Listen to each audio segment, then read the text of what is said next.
Welcome to today's edition of the 2025 Rome and Floyd County High School Football Preview Show Series, presented by Advent Health Redmond. WLAQ Sports sits down with each area head coach to discuss the upcoming season. Here are your hosts, Matt Davis and Ian Griffin. Hello, everyone, and welcome to the Pepperell Dragons football preview with head coach Brandon Haywood, presented by Advent Health Redmond. Coach, we really want to start by thanking you for taking the time out of your busy schedule to be here with us today. Absolutely. I appreciate you both again for calling me. Year 2 of doing this. Thank y'all for what y'all do for the community of coaches. I appreciate it. Thank y'all for letting me be here. Awesome. Well, Our pleasure. Yeah. We're super excited to talk Dragons football with you, and we're going to jump right into the conversation. So we're going to start by looking back to 2024, your first season in Lindale. We know it didn't end up where you wanted to as far as the win-loss column, but your team, we got to see you play several times, and your team showed a ton of resolve. They played to the final whistle of every game. Speaks a lot to the culture you're trying to install. So tell us about how those trials and tribulations make the Dragons better in 2025. Absolutely. We all know it. Underachieving season, when you look at the results, the win-loss column, I try to tell my kids every day we lost 4 games by a total of 14 points. It was really 24 points. The Bremen game, we were down by 3. We were on our third-string lone snapper and our second-string punter, and they blocked it. We were losing about 3:15 left in the game. We were losing by 3 points, and that block set up their last score to win by 10. So I tell them all the time we lost 4 games by a total of 14 points. And I kind of joke with the coaches, like, I'd rather lose by 30 than lose by 1 and 3 and 7. So I just want our kids, I want to vocalize that. I want to preach that as much to our kids as possible. I don't want to be the only one thinking about how close we were. And year 1, I really call it year 0, because you're really starting from scratch as you implement your culture, your buy-in. You got to trust coaches. You got to be, genuine enough and authentic enough for coaches to trust you. You got to trust players. Players have to trust you. You got to embody your own culture, a culture that they've known. And I said we had a lot of move-ins. We had about 5 move-ins last year. We had 11 kids that hadn't played football since middle school.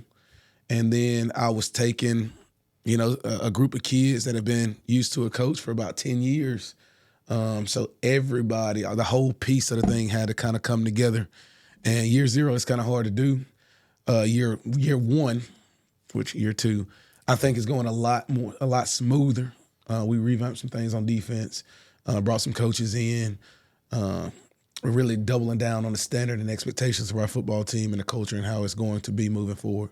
And I think that has worked tremendously for us over the summer and in our spring segment. Got Coach Haywood with us, the head coach of the Pepperell Dragons, as we've talked about getting ready for year 2, which is just on the horizon. So I know it's go time, no doubt, and has been for a little while now. But, Coach, next question we want to ask you, we know that attrition is a part of every postseason. You lost some valuable seniors from the 2024 roster, guys not with you anymore. But that said, you have a tremendous amount of talent coming back to this year's team. So tell us a little bit about your leaders that you have coming back for this year's Dragons football team, Coach. Attrition is always a thing, always losing some talent, replacing talent. It's a thing that coaches go through year out, year in. But just talking about, we got a team of 21 seniors on this roster. And no matter what classification, single through 6, it doesn't matter. You got 21 kids coming back on your team. It's pretty substantial, and it's really good for your program. Right now, we done something new this year. We got captains that were selected by their teammates.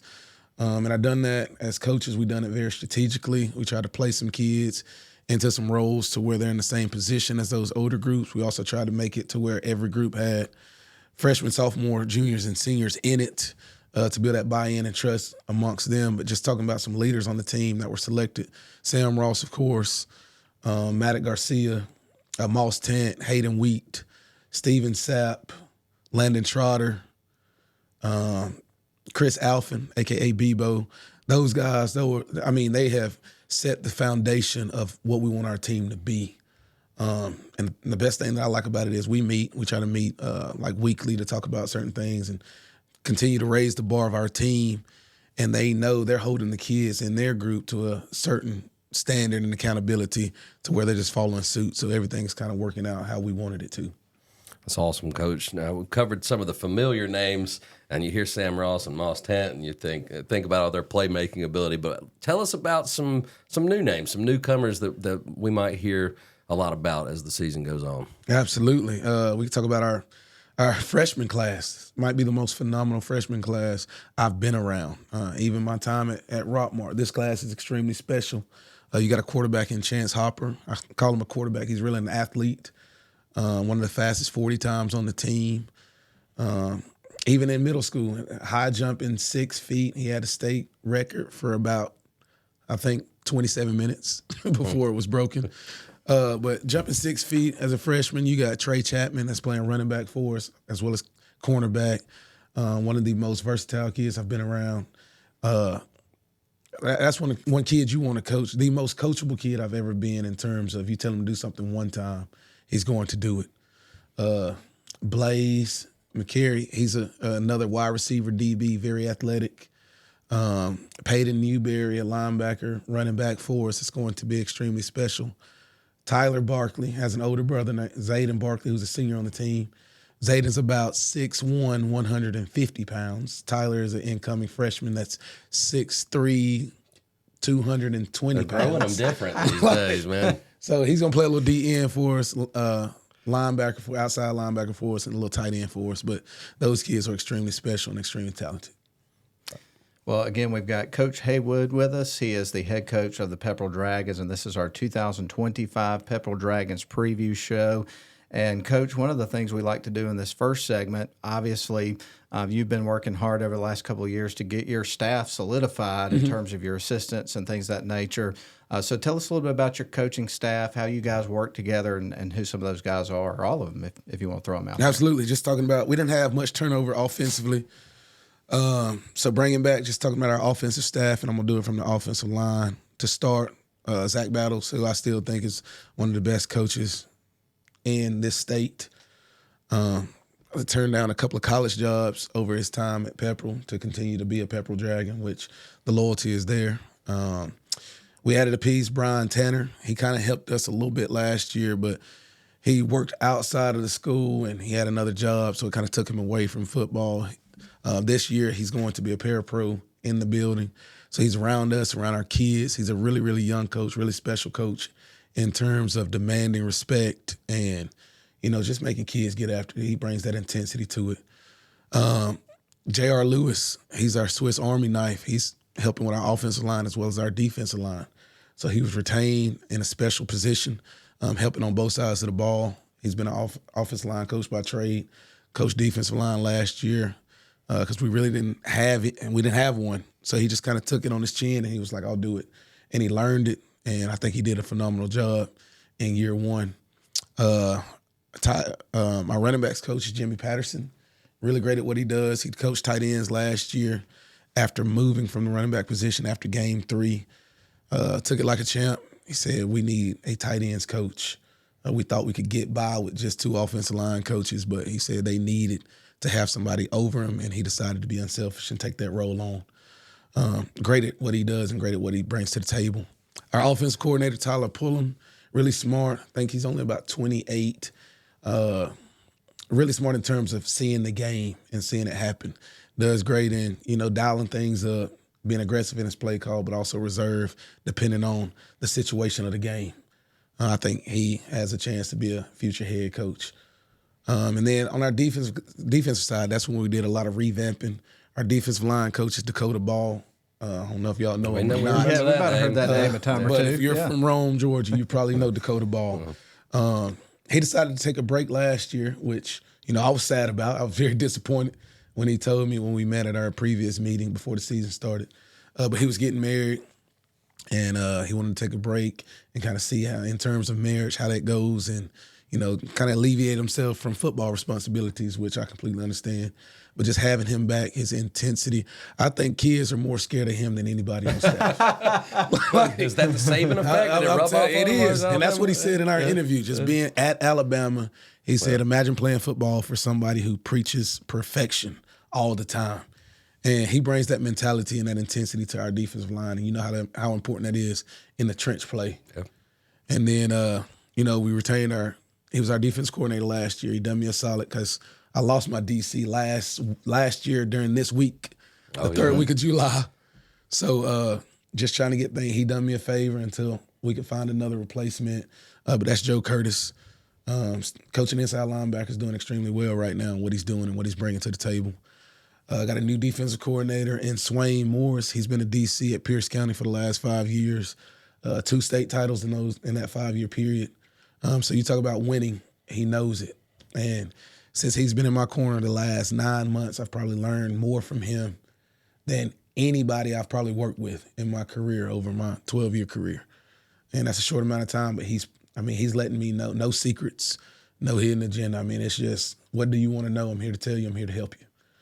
He's also running the weight room. They've won 3 state weightlifting championships. So I'd be a fool to stay in the weight room when I got that much experience coming in. Our change in body is what I'm seeing. Like, we averaging 11, 12 pounds of growth, our offensive line, defensive line. We're putting up insane numbers right now in terms of maxes and whatnot. Like, so just having him in the weight room and the intensity that he brings is really special. And then our defensive back coach is Matthew Blake. First coaching job out of college. He played at Dean College in Massachusetts. And he's bringing a lot of, knowledge to the game from a defensive back standpoint. Doing a lot. He's doing corners and safeties, which a lot of people don't think that's a tough task, but it is, trying to mesh those 2 responsibilities together, and he does it flawlessly. So I'm extremely excited about our staff, as well as Coach David Jones, honorary mention. Coach Jones. Coach Doesn't Jones. get any better than that. Yep, that's my guy. He is extremely special in what he does for our program. And Mr. Dean Oswald, who's his helping hand as well, who does a great job, phenomenal in what they do. And as you're describing all the names that are in your coaching staff, we've known a lot of these guys for a long time, and I think it's a testament to 2 things is what's going through my mind. Your leadership, and that these guys believe in you, and then also belief in the program and the history at Pepperell, that people want to be a part of Lindale and being a part of the program. So well done putting this staff together. That's a heck of a group of people. I appreciate that. For you. 100%. That's awesome. Well, that's going to bring us to our first break here on the program, but this is the 2025 Pepperell Dragons football preview show with head coach Brandon Haywood, getting ready for year 2, and we're enjoying talking about it. This is brought to you by Advent Health Redmond, and we're going to be back with more after a quick break. We'll return.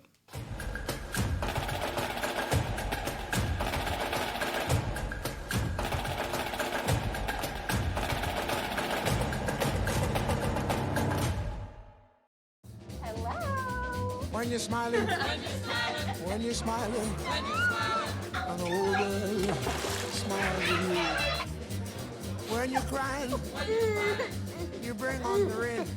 Stop your sighing. Won't you be happy again? When you're smiling, keep on smiling, and the whole world. Never ever stop reaching for what makes you feel whole.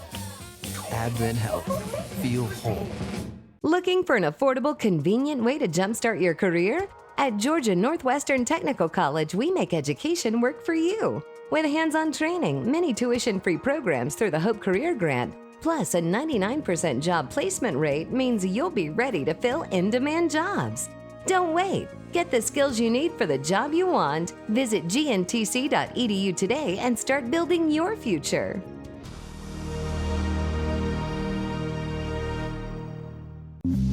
Are you shopping for a new car, truck, or SUV? Riverside Auto Group has a location to meet your needs. Browse their selection online at riversideautogroup.com or visit with them in person at Riverside Chevrolet GMC in Rome, Riverside Toyota in Rome, Riverside Nissan in Rome, or Riverside GMC Cadillac in Cartersville. Locally owned and operated by the Welburn family since 1974. That's Riverside Auto Group.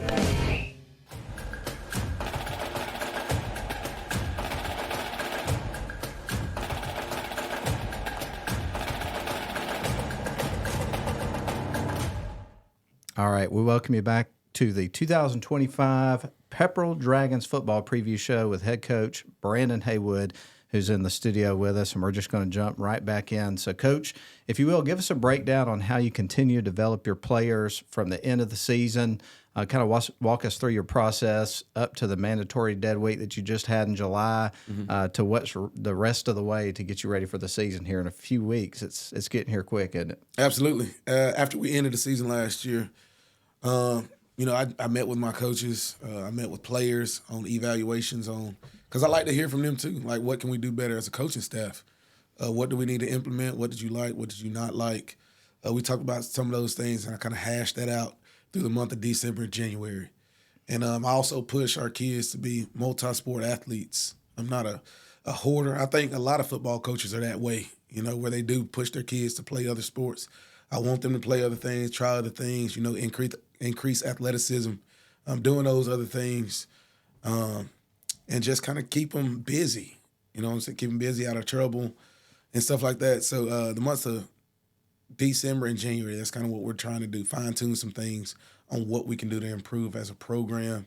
We really, really hit the weight room hard in February, do a lot of ISO stuff, trying to strengthen and speed, increase speed as much as we can in February and March leading up to April, which we start to develop our spring segment, start getting roster numbers, start meeting a little bit with coaches. Not anything strenuous or anything like that, not anything really time-consuming, but just trying to get numbers in, outlook for the season. We really didn't do a spring this year. I told our players and parents in our February team meeting, I felt like our baseball team was going to be pretty good. Said I felt like they were going to have an opportunity to play pretty deep in the playoffs. I think some might have been surprised to see them in the state championship game. I was not. We did do like a little 2-week of conditioning into where we brought our 8th graders up and implemented some scheme stuff. We did a walkthrough of offense for 1 week. We did a walkthrough of defense 1 week. Really nothing too much on the field, just a lot of board stuff. I created a manual of just football IQ stuff, about 81 slides of just basic information. What's an A gap? What's a B gap? C gap? D gap? For kids who don't know. So it was kind of like a 2-week study period to continually increase our knowledge of the game. And after that, we kind of got into it. In June segment, we've been going since June, Monday through Thursday. It's been around 7:30 to 11:30. Friday, they're off. Saturday, they're off. Sunday, they're off. July is the same. We've had some OTAs. We had an OTA at Chattooga. We had an OTA this past month at Northwest Whitfield. Had a couple of 7-on-7s with Woodland, Calhoun, Northwest Whitfield, as well as our Armuchee. So it's just good in terms of getting the kids together. 4 hours Monday through Thursday and give them a 3-day week to rest and recover. I'm just curious, just kind of a follow-up to that. You talk about some of the, group things that y'all do with other programs and stuff like that. What's the atmosphere at those events like? Is it pretty laid back or? Sometimes. Yeah, it's pretty intense. It can get competitive. Yeah. So our Armuchee was really laid back. Coach Avery brought his team over. We got hit with a wet bulb halfway through. Mm-hmm. So we decided to call it early. There's no use to running around with no helmets on, and could create chaos and concussions and all those types of things. So we got about 40 minutes of quality work in, and then we called it. OTAs, we got pads on. No pads below the waist, but we got pads on up top. So we're hitting. It's the first time that we get to actually hit somebody. So we can get a little chippy, a little competitive. What you want to see, you want discipline to where you play in between the whistles, but you want that aggressive intensity amongst that time from whistle to whistle. But it's been pretty good from a competitive standpoint. I think Calhoun was really, really good competition for us. Northwest Whitfield was good competition for us. Woodland, we saw them about 3 times this off season, and I was just like, God dang, man, I see them about as much as I did when I was there. Yeah. So of course, like our OTA, we got a little chippy with them, but that's just out of a lot of love and whatnot from where our kids are talking to them. They talking to our kids. They talking to me. And, I give it back. I'm a coach, but I'm going to give it back. So, little iron sharpens iron. Absolutely, iron sharpens iron type of mentality. We know how it is. We know the love that comes with it. But, it's a game of physicality, and it's a game of being a competitor. And that's what I want to see out of our team, and that's what I saw out of our team as well as others this summer.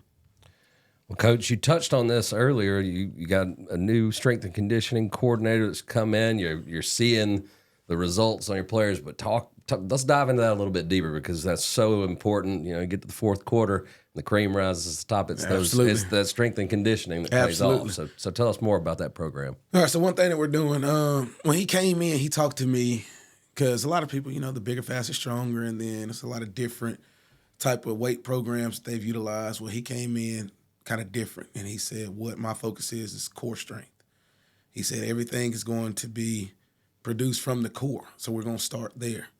So I was like, all right, so we do abs every day. We do overhead squats 3 times a week. Like, we're doing everything to strengthen that core, which it was evident in our first OTA in June. We played Gordon Lee in an OTA, and we, last year we played Gordon Lee in the same OTA, and they kind of had the best of us. I think they shocked us in our initial shock. Helmets kind of went back. They caught us. They were stronger than us. And this year, I think we kind of caught them a little bit. And then, in some situations it was a stalemate, and that was a testament of our kids buying into what we're doing in the weight room. It's also we just got done doing it. I told you he had to miss today because of new teacher orientation and whatnot. So I'm in the weight room, and we've implemented if you skip 1 rep and us coaches see it, now we're all going to pay for it. All right, so immediately, as soon as one coach tell me, all right, we got 1 skipper. All right, all of us, I blow the whistle, we drop the weight, we find a spot, and we got up downs right then and there. And I think that has kind of created a sense of accountability to where we're not skipping reps and we're finding the value in getting every rep because every rep matters. Like you said, cream rises to the top. So that's going to be extremely important in the fourth quarter, especially being a single A program of how gassed we're going to be, how many players will be utilized in all 3 phases. So, if you've been around long enough, you win and lose ball games in the weight room. So we're taking a lot of pride in that. Excellent. Well, Coach, obviously the dead week is come and gone, and I would imagine once you get past that point, the focus and sort of intensity and things of that nature probably takes a shift. Mm-hmm. So what does it look like from this point moving forward as you get ready for that first game? I know you probably have a scrimmage and things like that coming up, but what are the main focuses right now? Right now, it's just staying healthy. We're about to start. We got school. We start back school next Friday. First day of school, we got a scrimmage game against Mount Zion. So right now, we'll put pads on Monday. Of course, kids already talking about Oklahoma and all this other stuff. Like, they're ready to hit. They're ready to get after it. I'm ready to see them get after it. I want to see, when the pads go on consistently from a day-to-day perspective, who is going to tap. Like, because for 2 months, it's just been a helmet other than 2 OTAs. And, of course, they're sore then, but I want to see who is going to continue to come out, strap them pads up, put that helmet on, and go to work. And that's kind of what we're going to try to do. I want to see who is tough. Like, who can we depend on, whether it's 11 or 22 or 15 kids that I know without a shadow of a doubt, like, we can depend on these kids to last for 4 quarters and just be willing to outlast their opponents. That's what we're looking at from a coaching perspective. In these scrimmage games, we'll have 2. We'll go Mount Zion on the 1st, and we'll go against Coosa on the 8th. We're looking for quality depth. So that first one against Mount Zion, it'll be extremely modified. We'll play like the first half with our starters. Third quarter will be like second-tier JV-type kids. Fourth quarter will be our really, really young kids on both sides. Coosa, we might go first 3 quarters of our starters. Fourth is a JV, and then our lower tier JV to end the game. But we're just looking for depth pieces, quality depth pieces, resilience, kids that are willing to be called on, accountability, and to see how good our discipline is. Well, that's going to bring us to our next break here, and we're getting ready for our final segment. Believe it or not, our time is just flying by here, enjoying our conversation with Coach Haywood, who is the second-year head coach of the Pepperell Dragons, and this is our 2025 preview show with Coach Haywood. So we'll take a break, we'll come back, and we'll wrap up, but we're glad to have you along with us, and we'll return in just moments. Absolutely.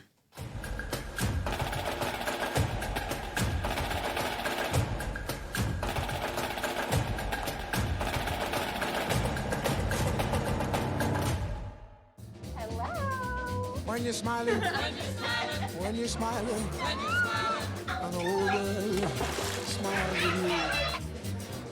you're crying, you bring on the rain. Stop your sighing. Won't you be happy again? When you're smiling, keep on smiling. And the world will smile. Never, ever stop reaching for what makes you feel whole. Advent Health. Feel whole. Looking for an affordable, convenient way to jumpstart your career? At Georgia Northwestern Technical College, we make education work for you. With hands-on training, many tuition-free programs through the Hope Career Grant, plus a 99% job placement rate means you'll be ready to fill in-demand jobs. Don't wait. Get the skills you need for the job you want. Visit gntc.edu today and start building your future.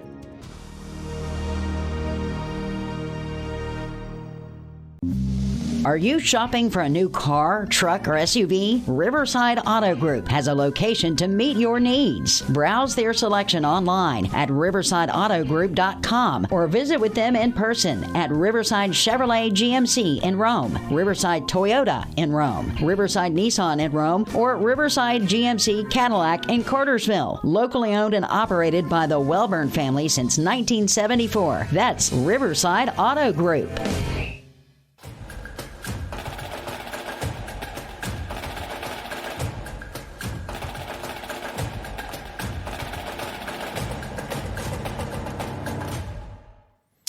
Welcome back, everyone. We're excited to have you with us and excited to get back to our conversation with Pepperell Dragons head coach Brandon Haywood.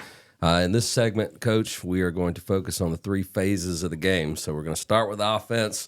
Just want to get your expectations for this unit, find out what style of play fans are going to see when you take the field. We know you've got some really explosive playmakers. So tell us more about this offense.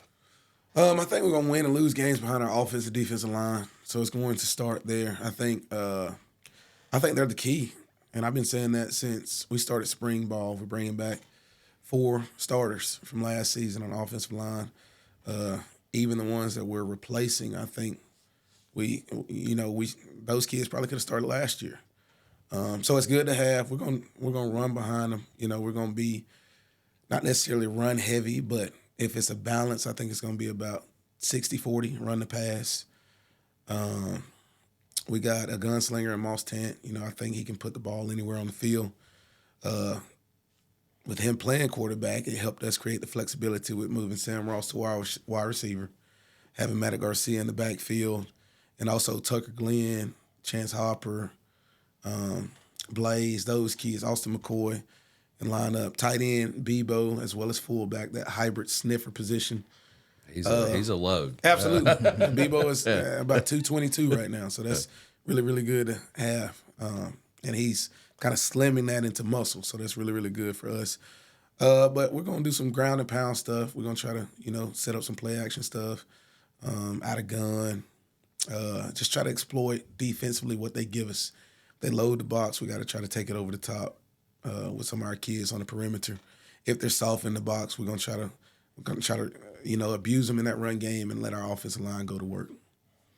Well, Coach, on that note, let's kind of hop over to the other side of the ball and talk defense. A lot of experience coming back from a gritty unit last season. Tell us more about the Dragons' defense, which players you think are going to be your leaders on that side of the ball. Absolutely. Last year, I wouldn't say that we needed to do everything that we should have done defensively. I think we struggled there, and that's really on me primarily.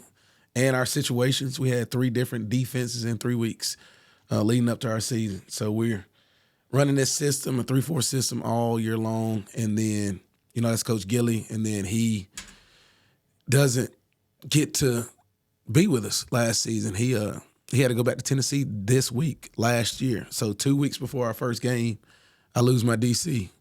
And then Coach Curtis said that he would step in and be that DC and fill that role for us. And he tried to run Coach Gilly's stuff with a spin on it. It wasn't necessarily his. We went into our acoustic scrimmage and doing that. We went in the Pickens game and doing that. And he kind of came to me after the game and said, this is not me. This is me trying to run somebody else's system. It doesn't benefit me. It doesn't benefit our kids. So then we wound up going to his system, which was a 4-2-5 defense. So we did a 3-4 and then a hybrid 3-4 and then a 4-2-5 all in 3 weeks. And now it's a true identity of a 3-4 system and what Coach Morris is doing, what he's bringing to the table. very simplistic approach defensively in terms of retention, comprehension, just understanding from each position what we're doing. As simple as the verbiage, as simple as, calling stunts, and as simple as identifying coverages and how we're going to line up to it on the back end. It's just a flow of simplicity, if I can say that, because that's what it is. No kids, or even our second and third team kids, are going out there and not messing up. No blown coverages, nobody running wide open, minimal laps in our stunts and how they're supposed to work and intertwine. So right now, just being able to have a simple plan defensively and a simple scheme is allowing our kids to play fast, which allows us to be efficient. And, Coach, anybody that's followed football for any length of time knows how pivotal, that's a hard word for me to say today for some reason, so I got a little tongue-tied on that. But how pivotal it is on special teams and how that can really change the outcome of a game in a hurry. So talk to us about your special teams, your approach to that, and some of the guys that you're really counting on this year on special teams. Absolutely. Special teams, I always preach how important the three phases are. I always preach about how you can win and lose games in special teams, and we did last year. We lost one in special teams.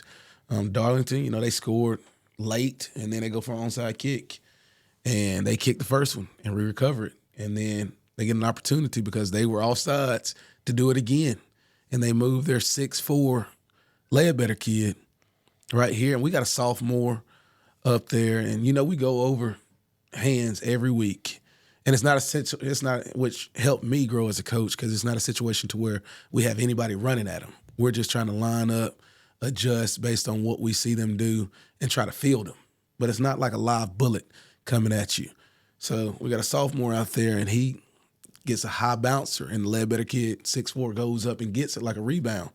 Well, our kid is standing there looking at him, and that's the point to where I'm like, man, like that sucks. Like that kept me up. That game kept me up for weeks, because I'm like, I would have been the first one, and then it comes down to you're in control of the whole game.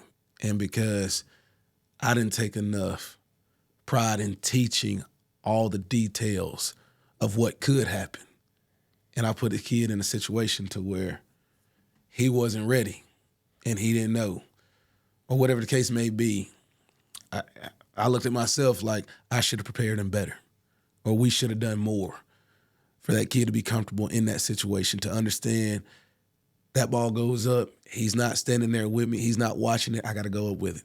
He's been an attacker. I got to be the aggressor just like him. So after that game, we took more pride in it. We went live bullets. All right, we're not going to lose the game again based on hands or based on you not knowing or us not preparing you like we should have.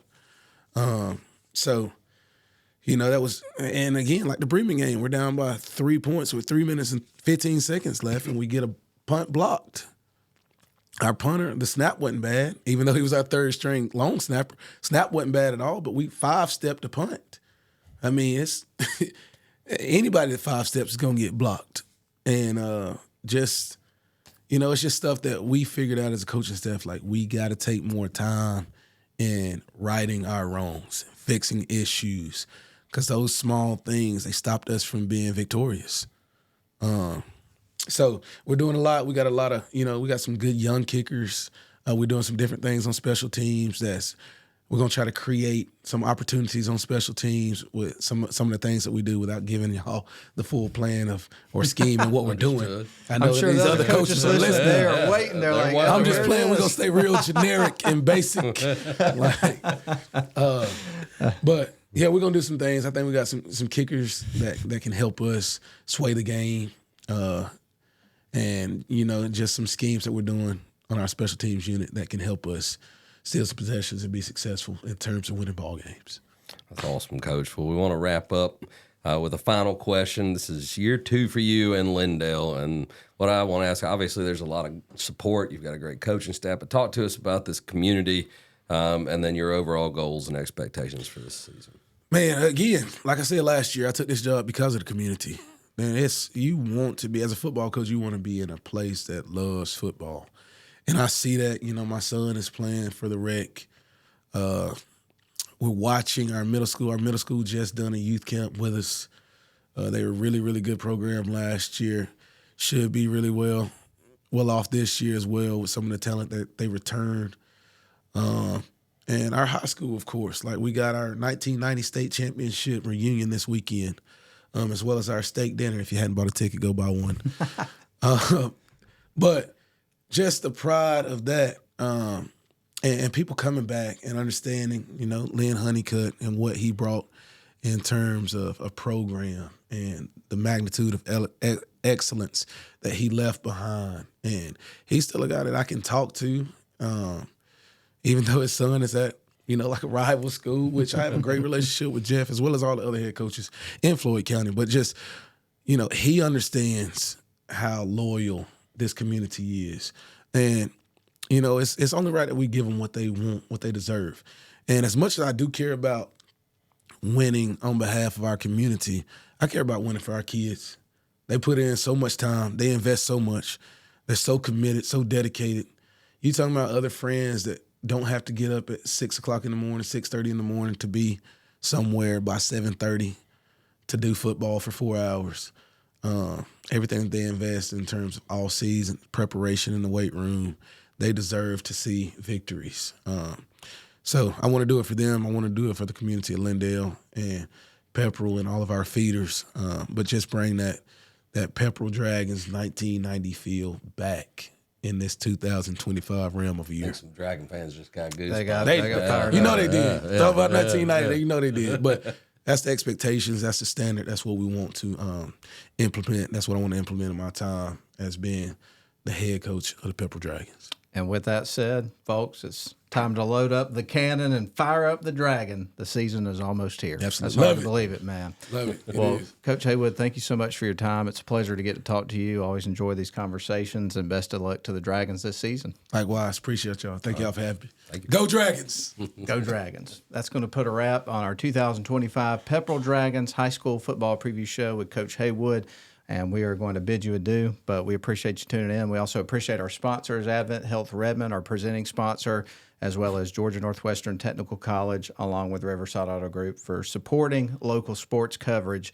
We appreciate you. And that's going to put a wrap on it for today. For Ian Griffin, I'm Matt Davis, and Coach Haywood. We'll talk to you next time on the preview shows. Hope you enjoyed this edition of the 2025 Rome and Floyd County High School Football Preview Shows, presented by Advent Health Redmond. Make sure you hit like and subscribe to our channel for more local content from the WLAQ Radio YouTube channel.